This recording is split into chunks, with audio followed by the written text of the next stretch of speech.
Welcome to the first National Women's Soccer League in 10 ahead of the bulk of Week 2 of the 2019 regular season. My name is Jason Longshore. We'll be doing this on a weekly basis here at SDH. And let's get into the top 10 things you need to know about the NWSL this week. Number 1, it's the North Carolina Courage, who opened Week 2 with a 5-0 thrashing of the Orlando Pride on Wednesday night. It was the Courage's bounce back after a season-opening draw in the first week of the season, 1-1 with Chicago. Orlando really struggled defensively here, and we'll get into that in just a second. But they did hold the Courage off the board through most of the first half. Lynn Williams opened the scoring right before halftime. Jess McDonald made it 2-0 early in the second half. Crystal Dunn scored twice, and then Swedish midfielder Julia Spetsmark scored on her NWSL debut after moving to North Carolina from Djurgården. The questions around the Courage, who won everything they possibly could last year, really revolve around how they're going to handle players being gone for the World Cup.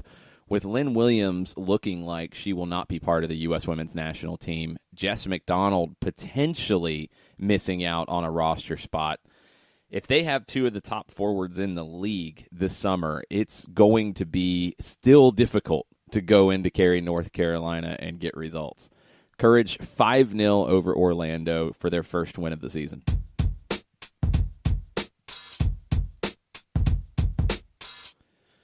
On the Orlando side, it was their second loss, and now they've allowed 7 goals in 2 matches. The Pride conceded 30 shots to North Carolina, which is a pretty shocking number for new manager Mark Skinner's squad. It's almost impossible to fault Ashlyn Harris for any mistakes, and when you're giving up 7 goals in 2 games, a lot of times you just look at the goalkeeper to see what's going wrong here. Look, she made 8 saves in the loss on Wednesday night when North Carolina scored 5 times. She was very frustrated after the season opening loss to Portland. She had some comments expressing that frustration. You had more comments after this one, and we'll get into those in just a bit. But Orlando struggling mightily, both on the attacking end and defensively right now under Mark Skinner.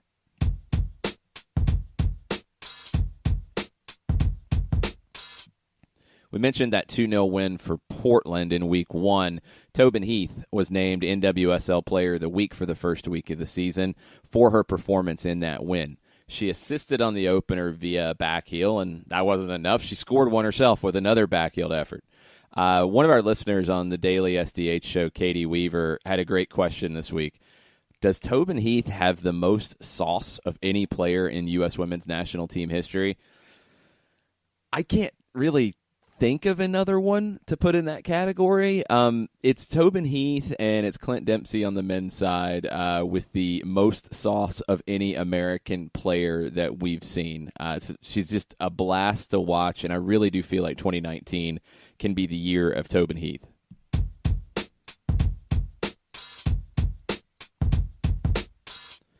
Number 4, Heath's performance was just one part of that dominating performance that Portland put on in Orlando last weekend. Caitlin Ford scored the opening goal after the backheel from Tobin Heath.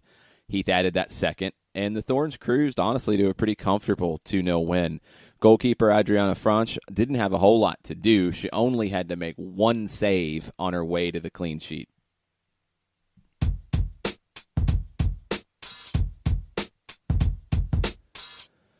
Number 5 on the list, let's move up to the Maryland Soccerplex and Maureen Hendricks Field, where Washington Spirit won 2-0 over Sky Blue in their season opener. Rookie defender Sam Staub scored in the 59th minute. It was on a corner kick. Sky Blue was unable to clear, and Staub pounced on the loose ball and blasted a low left-footed shot past goalkeeper Kaylin Sheridan.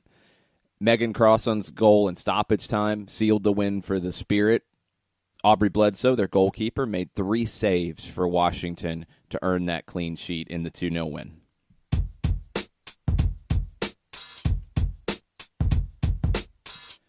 One of the best games of the weekend was in Houston on Sunday. Reign FC battled back to earn a draw against the Dash. Darian Jenkins was an off-season acquisition from North Carolina. It was her first NWSL start, and she scored in the second half for Reign FC. That equalized after Houston's Nichelle Prince opened the scoring in the first half. Reign FC had a chance to win it late in the match, but Dash goalkeeper Jane Campbell saved Jodie Taylor's penalty attempt deep in stoppage time. 1-1 was your final from BBVA Compass Stadium in Houston.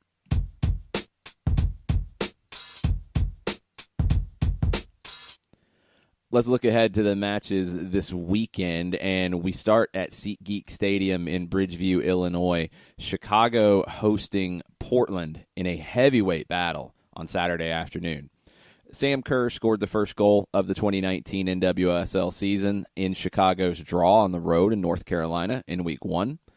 Can Portland keep her under wraps this season? In this match, not many people have. It's been a real struggle to contain Sam Kerr and the Red Stars. The match is going to be the second of a doubleheader in Bridgeview. The Chicago Fire hosts the Colorado Rapids in the first match of the day. You can watch this one on Yahoo Sports later this afternoon. 3:30 p.m. Eastern Time is your kickoff.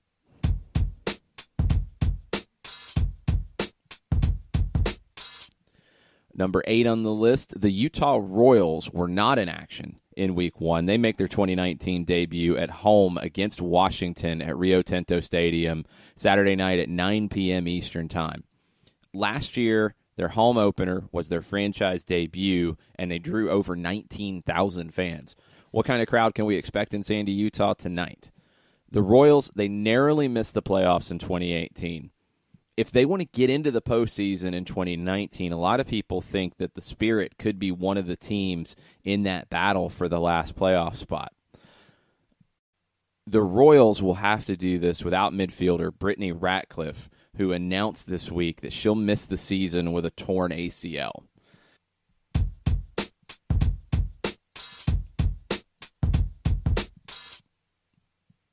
Number 9, Orlando, continuing their tough start to the season in Tacoma, Sunday night, 10 p.m. Eastern Time as they face Reign FC.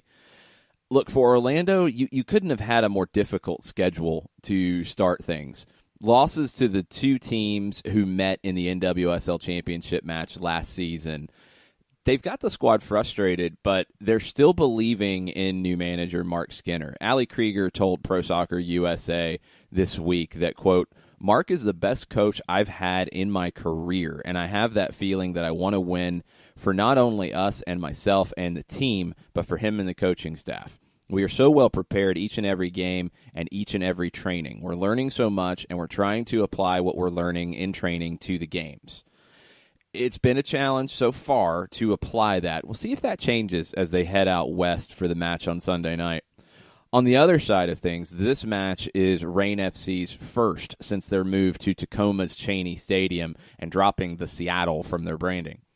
I think it's a great move. I think the Tacoma Defiance and Reign FC partnership playing at Cheney Stadium and eventually building a soccer stadium in Tacoma will be a great situation for everyone involved. This week, though, Reign midfielder Jasmine Spencer was ruled out for the rest of the season. She tore her ACL in the opener in Houston in the first half. We'll see how Reign FC bounces back from that.